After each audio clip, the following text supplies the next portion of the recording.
ไม่ทรงข่าวเมื่อได้เป็นวันที่30เดือนธันวาคมปี2026ในตอนในข่าวใส่หมอหอมมีข่าว3ตอนเดี๋ยวมาเปิ้นพาวค่ะ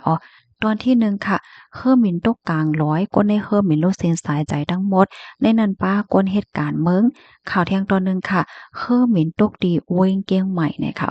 ข่าวเที่ยงตอนหนึ่งค่ะเนี่ยก็มีอ่อนยิ่งก้อนหนึงย่าเปิ้นเคี้ยวห้องกว่าหลายกว่าเป็นหลายวันอ่อนตั้งเปิ้นได้ก็เข้ามาถ่อมด้วยข่าวง่าโหในอ่อนตั้งค่ะ เพกึ่งกลางตั้งเฮอมินเนี่ยค่ะมีคนรู้เสียงสายใจทั้งหมดเนี่ยค่ะเมื่อวันที่29เดือนธันวาคมปี2026เนี่ยมีข่าวงาออกมาว่ามีเฮอมินลำหนึ่งค่ะออกข่าวตั้งลูกดีเมืองโคกูดาอันมีว่าอยู่ดีตั้งปะตอนแลนดินโคลัมเบียค่ะก้นออกข่าวตั้งในมี13ก่อก้นเหตุการณ์เนื้อเฮอมินซ้ำ2ก่อคมทั้งหมดก็มีอยู่15ก่อเนี่ยค่ะเฮอมินลำในค่ะนะมีเยังอาเดๆลงกึดดีเบิงโอกายาเมื่อกินข้าวยาม12โมงของวันที่28เดือนธันวาคมปี2026ที่ป่นมาจำหนังข้าวยามในปื้นตีนะคะลูกดิวเว้งหนึ่งกว่าดิวเว้งหนึ่งในใจข้าวยามอยู่บอก23มินิทนะคะนะก้อยกาว่าเผื่อว่าเฮอหมิ่นคืนเหย้าในจึงในขาดลองติดต่อกับสืบตั้งอันเป็นของการลงฝ่ายก้มทิ้งเฮอหมิ่นเสเนาะข้าวยามสืบมาก่อนเลยหัวเป็นเพกึ่งกลางนะคะตั้งฝ่ายภูมิพลพ่นเขาในก็เลยออกมายืนยันว่าเพกึ่งกลางเฮอหมิ่นตกในปอกกำในมีผู้ไหลภัยรอดอาสักสายใจเนี่ยค่ะรู้สึงสายใจกว่าตั้งหมด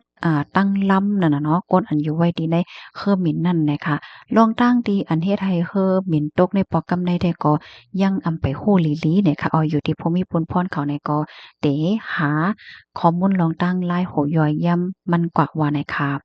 ไว้นั่นค่ะดอกตั้งฝ่ายลงปองจึงในกอไล่ส่งเอ็นแห้ง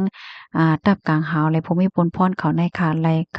กว่าจอยเถียมในพื้นที่อันเป็นนั่นกำเหลียวเนี่ยค่ะไล่ฮู้ว่า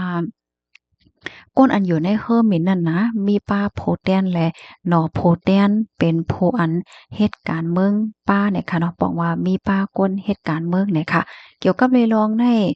จอมจึงค่ะผู้นำโคลัมเบียเนี่ยก็ไล่เตรียมต่างลัดเนลองหมอกหมองใจลองตั้งที่อันไรเกิดขึ้นเบิ่งเป็นในปอกกำในนะคะข้อมูลตอนในค่ะเลยปึงมาที่ห้องการข่าว AFP ต่างไว้ในข่าวงาเพกึ่งกลางตั้งเฮอร์มินค่ะเนาะลูกดีข่าวงาโหดได้ค่ะก็ได้มาถ่อมด้วยข่าวแทงตอนหนึ่งเนาะอันนี้ก็เป็นเพกึ่งกลางตั้งเฮอร์มินอันนี้ซ้ำเป็นดีเวงเกียงใหม่ค่ะเมื่อวันที่29เดือนธันวาคมที่1ปี2026ได้ขิงข้าวยามหมอก10:30ต่อถึง10:50ในค่ะนะเลยเกิดขึ้นเปิงเป็นเฮอร์มินอันนั้นได้ก็เป็นเฮอร์มินฝึกเป็นเซียน AT 6TH นะคะเป็นของตับกลางหาวของไทยค่ะเนาะไลยาเพกึ่งกลางตกดีหิมห้อมป่าอันมีไว้อยู่ดีแม่สวยจะเว้งจอมต้องใจดอนเก้งใหม่นะคะไลหัวมีคนรู้เสียงสายใจ2ก่อนะคะลองตั้งอันที่ให้ได้เป็นเพกึ่งกลางในปอกกำในใดก็อยู่ดีภูมิพลพรเขาในก็อ่อนกันทัดด้วยลองตั้งลายโหย่อยยำมันกว่าอยู่นะคะข้อมูลตอนในค่ะเลยปึมาที่ห้องการข่าวเก้งใหม่ออกไว้นะคะลูกดีข่าวง่าโหในเหแลกำในเข้ามาถ่อมด้วยเทียงตอนหนึ่งอันในซ้ำเกี่ยวกับเลยลองนางยิ่งอ่อนนะคะมีนางยิ่งอ่อนก้อนหนึ่งค่ะในกองหญ้าเปิ้นห้องกว่าเหี่ยวก็หาหลายออกเฮิรนกว่าเป็น4 วันเมื่อวันที่29เดือนธันวาคมปี2026เนี่ยค่ะอยู่ดีภูมิพลพรเขาหลายป่าหลายฝ่ายค่ะไล่โฮมกันจอมหาข่าวต่างหลายมื้อหลายวันค่ะเนาะเปิดตาเตจอยเทียมน้องเออายุเลย12ปีค่ะนะเฮียนอยู่จั้นป5ที่อันหายตัวออกกว่าจะเมื่อวันที่24เดือนธันวาคมปี2026ที่ป่นมาในเนาะ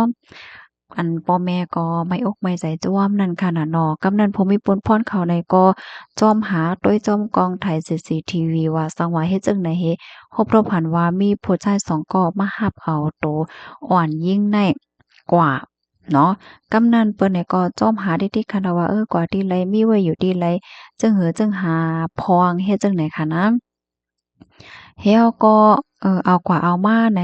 เผื่อว่าฮอดถึงมา เมื่อวันที่29เดือนธันวาคมปี2026ในค่ะนะก็เลยครบทบหันอ่อนยิ่งก็ในค่ะมีไว้อยู่ดี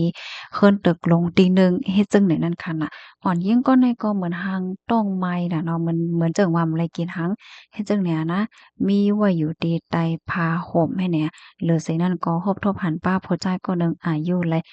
26ปีเนี่ยเอาเปิ้นก็ติ้งยอบกุมโตมั่นใจไว้ค่ะเพราะว่าไรต้องไรถามเสมั่นใจเนี่ยก็รับว่า ไลรู้จักกันตั้งน้องอ่อนในตั้งเกมเนาะเล่นเกมเหี่ยก็รู้จักกันและรู้ว่าน้องอ่อนในอายุ12ปีอายุก็คือก็ไลรู้นั่นขนาดนับอันที่อ่อนยิ่งมาได้ก็อ่อนมาเล่นเกมก้อยว่าอ่อนมาเล่นเกมที่ใน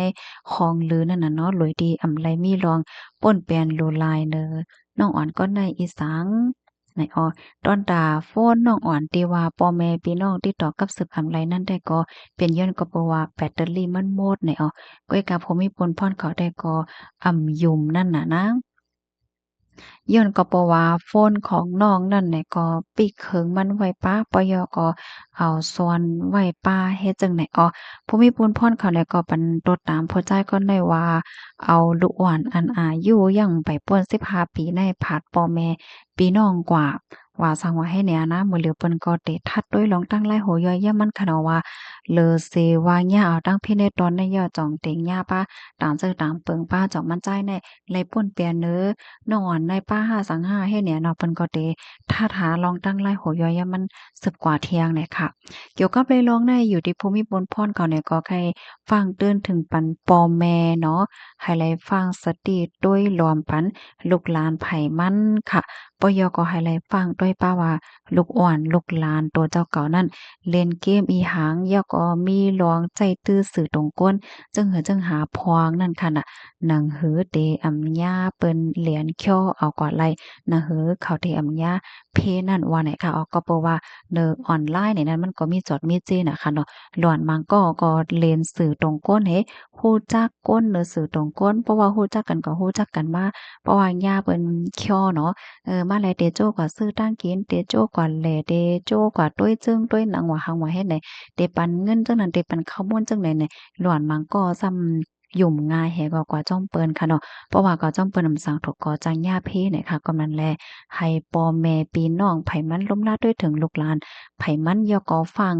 ปันลูกล่างไผมันนั่นน่ะเนาะว่าบ่มีคนมาเคี่ยวก็จังนั้นจังไหนในอย่าเวลาเลก็จ้อมนาสังนาเฮ็ดให้เขาในก็อยู่ที่ภูมิพลพรเขาฝากฟังเตือนถึงปันหนังไหนไหนค่ะพี่น้องค่ะพร้อมยอหันเทินจึงหือพองค่ะเนาะก็ปันตาหันถึงมาลัยไหนค่ะยินจมอย่านำค่ะเอาไว้ทรงค่ะ